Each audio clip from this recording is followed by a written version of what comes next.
नमस्कार दोस्तों, मेरा नाम है राजके वर्मा और आप देख रहे हैं रिपोर्टर जी। अगर आपने रिपोर्टर जी चैनल को सब्सक्राइब नहीं किया तो आपसे रिक्वेस्ट है, प्लीज चैनल को सब्सक्राइब जरूर करें, लाइक और कमेंट्स करना तो बिल्कुल ना भूलें। 2024 के विधानसभा चुनाव के नतीजों के बाद अब हरियाणा में बीजेपी इतिहास रचते हुए तीसरी बार सरकार बनाने जा रही है। एक बार को यह लग रहा था, तमाम एग्जिट पोल सर्वे ये कह रहे थे कि इस बार हरियाणा में बीजेपी नहीं कांग्रेस सरकार बनाएगी, लेकिन बीजेपी ने एक बार फिर यह साबित किया कि वो हारी हुई बाजी को भी जीतना जानती है। वो एक ऐसी खिलाड़ी है जो कब पासा पलट दे किसी को भी समझ में नहीं आता, और हरियाणा में कुछ ऐसा ही हुआ। अब सबसे बड़ी चर्चा इस बात की है कि नायब सिंह सैनी जब मुख्यमंत्री की शपथ लेंगे तो उनके मंत्रिमंडल में कौन कौन से ऐसे चेहरे होंगे जिन्हें शामिल किया जाएगा, यानी कि मंत्रिमंडल में कौन कौन से ऐसे विधायक हैं जिनकी लॉटरी लग सकती है, कौन से ऐसे विधायक हैं जिनकी दावेदारी सबसे मजबूत मानी जा रही है। तो एक एक कर उन तमाम चेहरों पर बातचीत करेंगे। सबसे पहले जो सबसे बड़ा नाम है वो है अनिल विज का। अनिल विज ने लगातार एक के बाद एक अंबाला कैंट से चुनाव लड़े और वो विधायक बने हैं, और सबसे बड़ा चेहरा भी अनिल विज को माना जाता है। इसके अलावा मनोहर लाल के बाद हरियाणा में दूसरा बड़ा पंजाबी चेहरा भी अनिल विज है। लेकिन यहां एक बड़ा संकट है, अनिल विज साहब क्या मंत्री पद को एक्सेप्ट करेंगे बीजेपी की तरफ से जो उन्हें मंत्री पद ऑफर किया जाएगा? क्योंकि जब नायब सिंह सैनी को मुख्यमंत्री बनाया गया था, मनोहर लाल खट्टर को मुख्यमंत्री के पद से हटाकर, तो अनिल विज साहब बेहद नाराज थे इस बात को लेकर कि वो सीनियरिटी और अनुभव के मामले में सबसे ज्यादा सीनियर है, उनका मेरिट के हिसाब से मुख्यमंत्री का दावा बनता था, लेकिन नायब सिंह सैनी को मुख्यमंत्री बना दिया। लेकिन जो ऑफर यानी कि जो मंत्री पद उन्होंने तब नहीं एक्सेप्ट किया, तो क्या इस बार अब दूसरी टर्म में नायब सिंह सैनी की दूसरी टर्म में वो इस पद को एक्सेप्ट करेंगे? ये भी देखना खासा दिलचस्प होगा। लेकिन यह भी माना जा रहा है कि अनिल विज को बड़ा और मजबूत मंत्रालय दिया जा सकता है बीजेपी की तरफ से, क्योंकि बीजेपी के सबसे पुराने नेताओं में शुमार करते और मनोहर लाल सरकार में भी गृह मंत्रालय जैसा महत्वपूर्ण पद जो है वो अनिल विज के पास था। लेकिन मनोहर लाल खट्टर और अनिल विज के बीच की तनातनी से भी सभी वाकिफ थे, क्योंकि उस दौरान भी अनिल विज साहब को कहीं ना कहीं ये बात थी कि लगातार हरियाणा में बीजेपी को वो आगे बढ़ाने का काम कर रहे हैं, और ऐसे में पहली बार विधायक बने मनोहर लाल को कैसे मुख्यमंत्री बना दिया। और यही स्थिति नायब सिंह सैनी के साथ भी अनिल विज साहब की देखने को मिली थी। तो खैर, लेकिन मंत्री पद की लिस्ट में सबसे ऊपर नाम जो है अनिल विज का है, और उसके बाद जो नाम है वो है राव नरबीर सिंह का। राव नरबीर सिंह की भी दावेदारी मजबूत मानी जा रही है। अमित शाह जब चुनाव के बीच जनसभा को संबोधित करने के लिए आए थे, उन्होंने खास तौर से इस बात का संकेत और इशारा दिया था कि आप राव नरबीर सिंह को जिताकर विधानसभा में भेजिए, इन्हें बड़ा मंत्रालय या यूं कहे बड़ा आदमी बनाने की जिम्मेदारी मेरी होगी। विधानसभा बादशाहपुर से रिकॉर्ड वोट से 2024 का विधानसभा चुनाव राव नरबीर सिंह ने जीता है। मनोहर सरकार में कैबिनेट मंत्री रहे हैं। 2014 में भी बादशाहपुर से बीजेपी की टिकट से चुनाव लड़ा था, जीत हासिल की थी और कैबिनेट मिनिस्टर बने थे। लेकिन 2019 में बीजेपी ने टिकट नहीं दिया, 5 साल का इंतजार किया, और 2024 में राव नरबीर सिंह ने बता दिया कि वो राजनीति के बादशाह है, कि किस तरह से वो उन्हें जब भी मौका मिलेगा वो अपनी पारी को बेहतर तरीके से जीतना जानते हैं। इसके बाद अगला नाम है महिपाल ढांडा का।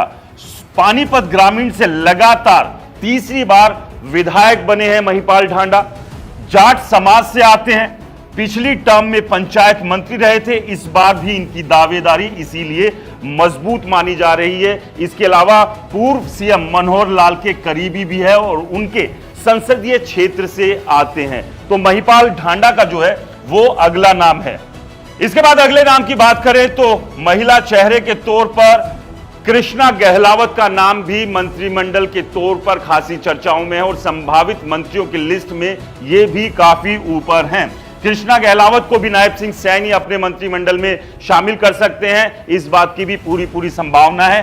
राय से विधायक बनी है, राजस्थान के राजनीतिक मिर्धा परिवार से रिश्तेदारी है, जाट और महिला दोनों का फायदा इन्हें मिल सकता है, और नायब सिंह सैनी के मंत्रिमंडल में बतौर राज्य मंत्री इन्हें शामिल किया जा सकता है। तो ये तमाम वो चेहरे हैं जिनके नाम पर यूं कहिए लगभग मोहर लग चुकी है, बस ऑफिशियल अनाउंसमेंट का इंतजार भर है। इसके बाद सुनील सांगवान जो है वो अगला नाम है इस लिस्ट में। चरखी दादरी में कमल खिलाने वाले सुनील सांगवान पुराने राजनीतिक परिवार से हैं।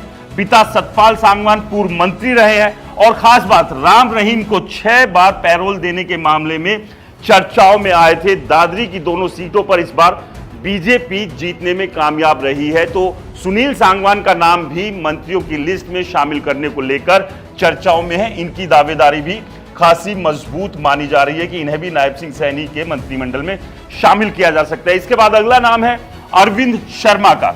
2019 में रोहतक से दीपेंद्र हुड्डा को हराकर सांसद बने थे और इस दौरान खासी चर्चाओं में आए थे, क्योंकि ये भूपेंद्र सिंह हुड्डा और दीपेंद्र हुड्डा का गढ़ था और इसी गढ़ में सेंधमारी अरविंद शर्मा ने की थी। लेकिन 2024 का लोकसभा चुनाव अरविंद शर्मा हार गए थे। उसके बावजूद पार्टी ने उन्हें विधानसभा चुनाव में गोहाना विधानसभा से टिकट दी और यहां से अरविंद शर्मा जीतने में कामयाब हुए। अमित शाह के नजदीकी रहे हैं। सोनीपत जिले से मंत्री इन्हें बनाया जा सकता है, तो अरविंद शर्मा के नाम पर भी खासी चर्चा है और इनका नाम भी बताया जा रहा है कि करीब करीब लिस्ट में शामिल कर दिया गया। इसके बाद है मुकेश शर्मा।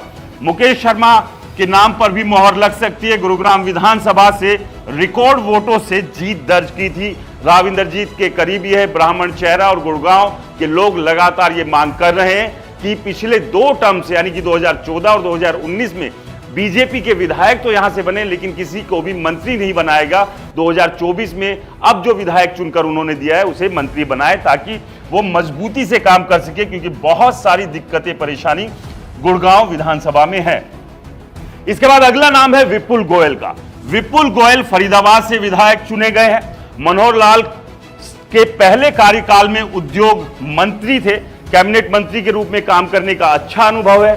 गृह मंत्री अमित शाह और केंद्रीय मंत्री कृष्णपाल गुर्जर के करीबी है। 2019 में मनोहर लाल खट्टर से जो चर्चाएं हैं, खटपट की वजह से इनकी टिकट कट गई थी, लेकिन इस बार बीजेपी ने सबक लेते हुए उन तमाम बड़े चेहरों को 2024 के विधानसभा चुनाव में टिकट दी जिनके 2019 में काट दी थी। और विपुल गोयल की दावेदारी भी सबसे मजबूत मानी जा रही है। उन्हें भी नायब सिंह सैनी के मंत्रालय में शामिल किया जा सकता है, मंत्रिमंडल में शामिल किया जा सकता है। अगला नाम है रणवीर गंगवा का। हरियाणा में बड़ा ओबीसी चेहरा है। कुम्हार समाज से आते हैं। हरियाणा में ओबीसी वर्ग को साधने का काम इन्होंने किया है। जगह जगह सम्मेलन और कार्यक्रम किए। बरवाला से पहली बार कमल खिलाया। मनोहर लाल और नायब सिंह सरकार में डिप्टी स्पीकर के पद पर रहे। और आपको बता दें कि डिप्टी स्पीकर हरियाणा के इतिहास में जब जब जो विधायक बना है वो अगले टर्म में जीता नहीं है, यानी कि उसे हार का मुंह देखना पड़ा है अब तक का, इनसे पहले का जो इतिहास रहा है। लेकिन रणवीर गंगवा ने डिप्टी स्पीकर के सर के ऊपर जो श्राप था हार का, उसे खत्म करने का काम किया है। और अब ये माना जा सकता है कि अब जो भी डिप्टी स्पीकर बनेगा उसे जरूरी नहीं है कि हार का सामना करना पड़े। इसके बाद अगला नाम है हरविंदर कल्याण का। हरविंदर कल्याण की बात करें तो ये रोड समाज से आते हैं। इस समाज के पानीपत और करनाल में अच्छे खासे वोटर हैं। कल्याण तीसरी बार लगातार घरौंडा से विधायक बने हैं और स्पीकर के पद के लिए हरविंदर का चयन हो सकता है, इस बात की चर्चाएं हैं। और मनोहर लाल खट्टर के खासे करीबी माने जाते हैं और उस लिहाज से इनको भी शामिल किया जा सकता है। इसके बाद है राम कुमार गौतम, दादा गौतम। ये भी हरियाणा के एक बड़े ब्राह्मण चेहरा है और जींद से आने वाली सफीदो सीट इन्होंने जीती है। पिछली बार जेजेपी कोटे से मंत्री बनना था लेकिन मंत्री नहीं बन पाए थे और उसके बाद लगातार दुष्यंत चौटाला को लेकर बयानबाजी जो है वो राम कुमार गौतम करते आए थे। लेकिन इस बार नायब सिंह सैनी की कैबिनेट में इनकी लॉटरी लग सकती है, इस बात की भी चर्चाएं है। इसके बाद है कृष्ण बेदी। वाल्मीकि समाज से आने वाले नेता हैं। मनोहर लाल सरकार में शाहबाद से विधायक चुने गए। इसके बाद सामाजिक न्याय एवं अधिकारिता विभाग में मंत्री बने। इसके बाद मनोहर लाल की टीम में भी ये रहे और नायब सिंह सैनी और मनोहर लाल दोनों के करीबी है और सरकार में बड़ी जिम्मेदारी इन्हें भी मिल सकती है। यानी कि जब शपथ ग्रहण समारोह होगा तो ये भी स्टेज के ऊपर आपको नजर आ सकते हैं। लक्ष्मण यादव रेवाड़ी से विधायक बने हैं। इससे पहले बात करें रेवाड़ी से विधायक बने हैं। कांग्रेस के जो विधायक हैं रेवाड़ी से थे चिरंजीव राव, उनको इन्होंने हराया 2024 के विधानसभा चुनाव में। इससे पहले कोसली से विधायक चुने गए थे, यानी कि 2019 के विधानसभा चुनाव कोसली से लड़ा था और वहां से भी जीते थे। राव इंद्रजीत और मनोहर लाल दोनों के करीबी माने जाते हैं। अहीरवाल के महत्वपूर्ण जिले रेवाड़ी से इनको प्रतिनिधित्व दिया जा सकता है, तो इनके नाम की भी चर्चा मंत्रिमंडल में शामिल करने को लेकर चल रही है, जो लिस्ट फाइनल हो रही है उसमें। इसके बाद है कृष्ण पवार।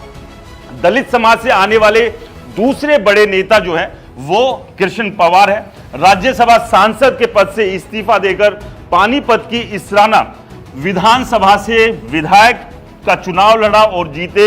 इनको मंत्री बनाकर दलितों को साधने की कोशिश जो है वो बीजेपी कर सकती है, जो कि लोकसभा चुनाव में देखने को मिला था कि जो दलित वोटर है वो खासे नाराज थे बीजेपी से, लेकिन विधानसभा चुनाव में खैर चीजें स्थिति बदली है और इन्हें मंत्री बनाकर दलित वोटर्स को साधने की कोशिश यहां पर बीजेपी कर सकती है। इसके बाद अगला नाम आता है विनोद भयाना का। पंजाबी समाज से आने वाले विधायक हैं। हांसी से लगातार तीसरी बार विधायक चुने गए हैं। मनोहर लाल के करीबी हैं।